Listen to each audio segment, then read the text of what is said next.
Wildcard fate decided. Fenway the next 72 hours. Showcase, highlight material. You're going to have to do it without Carl Everett. Manny Ramirez not fishing. Just looked at the hook from Tomaoka. Still one-zip Cleveland at that point. Bottom third, first and second, Nomar off Charles Nagy. That's going to go into that little crevice they got out there in Fenway Park and bounce around while Trot Nixon, Jason Varitek score. Nomar a triple, his third of the season. He also walked 3 times.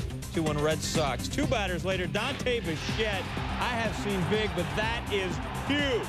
You're going to have to quit lifting weights. His 5th homer with Boston Sox. 128 runs in the 4th inning this season. Haven't reached the century mark in any other frame. They get 4 on Tuesday. Top 4 bases, Chuck Kenny Lofton off Oka from one center fielder to another. Darren Lewis hauls that in. Indians strand 3 more, a total of 11 on the night. Bottom 6, now 6-3 Boston. More problems for Lofton. Troy O'Leary. Lines went out there and Lofton just loses sight of it, I guess. Jose Offerman will score at 7-3 Red Sox. Pitcher Steve Reed figuring that's out number 3. No, pitch on. Top 9, Ramirez in a 7-4 game with 1 on. Right to Garcia Parra. Good pick and a great throw. Strong arm. 2 outs. After a walk, Travis Fryman facing Derek Lowe. Fryman 2 ribs on the night, would not get another. Just watching out while the Red Sox go to eat. Boston wins it 7-4, gain a game on Cleveland, but let us not forget about Oakland's involvement here, and we won't on SportsCenter. Carl Everett, as I said, sat out. Jose Offerman, 3 hits for the cause. And in the Olympic spirit, or maybe they... The rain delay. Miguel Tejada. Tejada, it's deep. Is it deep enough? Luis Matos. Matos overruns it, but recovers to make a great catch. Top of the 7-4, 2-0s, 2 on. Jason Johnson walking. Eric Chavez, who homered earlier. Mike Hargrove replaces Johnson with B.J. Ryan. And Ryan would do the Aerosmith walk this way thing. He'd walk 3 straight batters. Matt Stairs would score to make it 4-3. Ramon Hernandez, next batter. Ryan walks him on 5 pitches. Tejada scores. We're tied. Next batter, Terrence Long. I know this can't be riveting, but it's interesting. Chavez scores to make it 5-4 A's. Hargrove goes to the pen again. Buddy Grumman.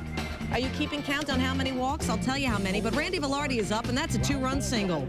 Into the hole it goes. Adam Pyatt, Hernandez would score, and when it rains, it would pour. As the A's go on to win 7-4, Hargrove would say after the game, "It is amazing we held them to 7 runs, considering we walked a team record 15 batters." The A's sent Baltimore to its 5th straight loss. Also, Oakland actually stranded 16 runs to Toronto. Jim Fregosi is all about adjustments. 1-0 Jays. It's a scientific fact that males respond to a good visual. Glenn Allen Hill knows that. His 15th home run as a Yankee, 26 overall. We're tied at 1. Glenn Allen Hill is hitting .333. Bottom 5 now 4-2 Jays. Yankees D failing them. Carlos Delgado. Uh-oh, Scott Brocious. You really don't see that often. Shannon Stewart would score. Delgado 2 RBIs. He sets the team record with 135 RBIs on the year. Joe Torre disgusted. Now 7-2. Dave Stewart, the pitching coach, must like what he sees. Out of Traxel. 4 Ks for him. Tino Martinez goes down, and so does Hill. 7 1/3. 4 hits allowed, 3 earned runs for Steve Traxel. Bottom 7, man on second. Tony Batista, not scared of heights. His 39th home run of the year, his only hit of the game. He had 2 runs scored, 2 RBIs. Jays were up 9-2. Bottom 8 now, 11-3 Toronto. Delgado, you knew you would hear from him again. His 2nd double of the game. He was 3 for 5. He's hitting .356. Ready for this final? Yes. Thank you. 16-3. Toronto pounding out 19 hits, 3 each for Delgado, Brad Fulmer, and Darren Fletcher. The Yankees have allowed at least 15 runs twice. That could be a different story. Bobby Cox honored before the game for 1,600 career wins, looking for 1601. Andres Galarraga in the bottom of the 2nd with no score is going to score from 2nd because Javi Lopez off Glendon Rush. This one deep. Javi 2 for 5, 3 ribs. Braves up 1-0 on Javi's first triple of the year. Next man in the lineup, Reggie Sanders. 1 on, nobody else. And Javi Lopez gets to come home now because that's extra bases for Sanders. And Atlanta is up 2-0. Oh, the mosquito bites are going to continue.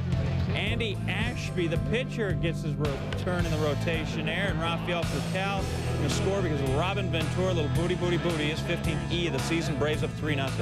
Lopez, again, 11th batter in the 2nd off Pat Mahomes. He delivers again. Chipper Jones, Brian Jordan come home. Braves go up 7-0. Biggest scoring inning of the year. 7. Top 5, Mets down 8-1. Darrell Hamilton lifts one out there. And, of course, Andrew Jones. Good wheels, good glove. And then doubles off Timo Perez, and the Braves win it without a sweat, 12-4. Mets tied an NL record by using 25 players. Oh, it didn't seem to help. Chipper Jones, 12 for 20 score. Chan-Ho Park for Jay Bell. Jay Bell, Goodwood there. Looks like it might be out of Chavez Ravine, but Bruce Avon at the wall. He's leaping, gives effort. Effort is the key to success. It's also a key to a replay. And yes, it is indeed in his glove. Top 8 still no score, 2 on, 2 outs. Chan-Ho Park. Matty Williams is having a rough year. Keeps getting rougher. 8 shutout innings, 8 Ks for Park. Bottom 8, 1 on. Brian Anderson, nothing but goose eggs. But Mark Grudzielanek gets one through the right side. Tom Goodwin scores. It's 1-0, and B.A., his first loss since August 8th. That's the final. 1-0. Chan-Ho Park, the 8 shutout innings, finally earns his career-high 16th win. Took him 3 shots at it. By winning their 5th straight, the Dodgers moved to within 5.5 of New York. They have 80 victories. The Mets, they lead the NL wildcard race. The Diamondbacks have lost 4 in a row, and even though they only have 79 wins. On first, Bonds, looking for space, finds it up the middle, into the gap. Bill Miller will score all the way from first. 103 RBIs for Barry Bonds this year. The Giants were up 3-1. Bottom 5, Rob Bell facing Jeff Kent. Kent. Is there any doubt? Into the corner it goes. Bonds would score 124 RBIs for Kent. It's 4-1 San Francisco. It was 7-1 in the 8th. Pinch hitting for the first time, 8 games. Livan Hernandez against Ken Griffey Jr. Home run number 40. Number 438 in his career, tying him with a Hawk, Andre Dawson, for 25th all-time. But the Giants win and beat Ken Griffey Jr. and the Reds 7-3. As for Hernandez, his 5th complete game of the year, all at Pac-Bell, where he's 12-2 this season. Griffey Jr. becomes just the 4th player in history to post 5 straight 40 home run seasons. We're tied, and Chris Truby is so money and he doesn't even know it. A 3-run shot to break up a 5-5 tie. Astros would lead 8-5. We go to the bottom of the 10th, but it was 8-6 now. Cardinals with a runner on second. Octavio Dotel gets ahead 0-2 on Ray Langford with a full count. Check swing. Did he go? No. Next batter, Edgar Renteria walks him. Bases loaded with 2 out. Tony La Russa hoping his team can complete this rally. Larry Durger takes out Dotel, brings in Jose Cabrera, facing Mike Matheny. Roger Cedeno has it all the way. And the Astros hang on to win. Beat the Cardinals, delay the celebration. The Astros end the Cards' win streak at 7. Truby actually redeeming himself after his throwing error in the 8th. Cameron. Mike Cameron. Knock. Is that going to get out? No, the wall is too tall. It's going to rattle around, though, for Cameron to get a triple. Ricky Henderson, he always scores. He's got like 5 million runs. It's 2-0 in favor of the Mariners. Top 5, 2-1 Mariners. A-Rod at the plate with 2 on. That one gets through. Dan Wilson, not slow, just patient, trying to get home. Here comes the throw. And the ump says, you're safe. Although nobody's really quite sure. He says he's safe. Lou goes out there to say he's not out, he's safe. And they, okay, good, we all agree. Let's have lunch. Yeah, he's safe. Top 7 Mariners lead 3-2. Tony Fiore pitching, and Cameron. This one does clear the wall. He was 3 for 3. Homer, triple, and a single. The Mariners win it 5-2. He was a double shy of the cycle, walking his final at bat. Cameron did say, I've been getting myself out enough already this year, so why not get a free pass? And then he added, victories are more important right now than anything. And the M's have 7 of them in a row. John, he's not a Yankees. Salama snapped 3-game losing streak.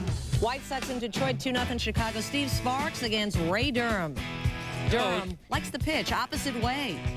Chris Singleton would score on that. Durham in with a double. Durham 2 for 5. He's hitting 274. Chicago jumps out to a 3-0 lead on the Tigers. 2 batters later, Frank Thomas with a runner on third. Thomas. RBI number 141. Frank was 3 for 4. He's hitting 333. Durham would score. It's 4-0 White Sox. And then Chris Singleton says to Sparks, it's not you, it's me. A 2-run home run for Singleton, his 10th home run of the year. And very fundamentally, White Sox win 6-2. 5 shutout innings for Sean Lowe. That's key, considering the White Sox are dealing with injuries to James Baldwin and Cal Eldred. Skipper Jerry Manuel says he will see how Lowe's next few starts go before deciding to put him in the postseason rotation. Chicago's magic number to clinch the Central, now down to 7. Well, season's almost done. Jeff Cirillo against Matt Clement. Mike Dar giving chase and makes the great catch, but I suppose them grass stains just come out by themselves, huh? Juan Pierre also making a great play in the outfield. He gets dirty. There are no such thing as laundry fairies, boys. Top 8, same score. Ruben Rivera, Mike DeJean, and there's Pierre again.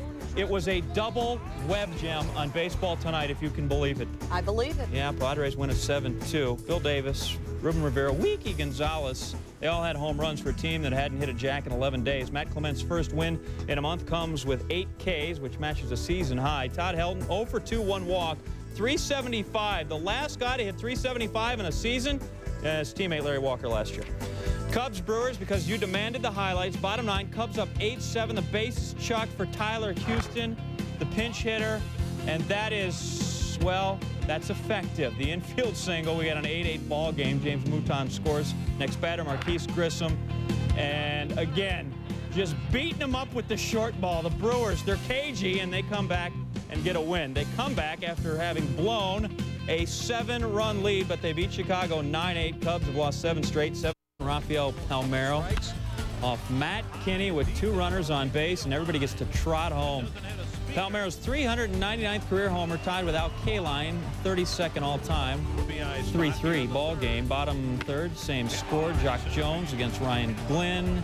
And Jones, it's a homer, although he doesn't have 399. He has 19 this season. Twins go ahead 6-3 and win it 15-7. Twins put 15 on the board the first time since July of '96. 20 hits, plus the Rangers contributed 4 errors. Minnesota 8-3 against Texas this season after going 0-12 last year. Angels Royals. Jermaine Dye and the Royals like the feel of leather. It'll make the Angels feel ill. Blake Stein facing Mo Vaughn. Vaughn lines it hard.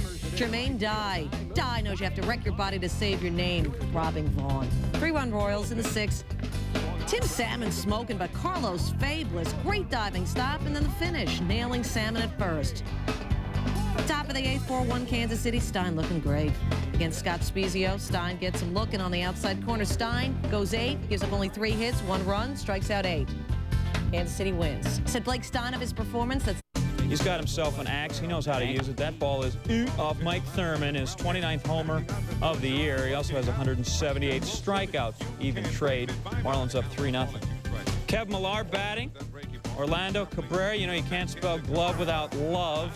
Bang, bang. Millar is out. Ryan Dempster pitching to Peter Bergeron inside the park home run Monday, and just inside out on that one. Marlins win it 3-1. Dempster 8 in the 3rd innings, 8 Ks to raise his season total to 199. Luis Castillo, 2 more infield hits to give him a major league leading 58 for the year. He also stole 3 bags to tie Chuck Carr's team record of 58. Pirates Phils playing in their home state, of course. It was raining. With a score tied at 1 in the 5th, rain delay. 1 hour, 42 minutes later, Phillies faithful excited about seeing more baseball. Wouldn't you be? Phillies up by 2. Emil Brown with the bags full. That's off of Jason Boyd. Glanville misjudges it. Bounces for a ground rule double. 2 runners would score on that. We're tied at 4. The Pirates sent up 14 batters and scored 9 in that inning. Now in the 7th, Adrian Brown up the middle he goes. Pat Mears comes around from 3rd. He's going to slip and fall at home. Yeah, it's the rain. It wasn't him. Hold back, please. No, don't do that. Yeah, they laughed at him. Don't do that. Not Really, right. it's September and your season's almost over anyway. 12-8. Homers by Adrian Brown and Keith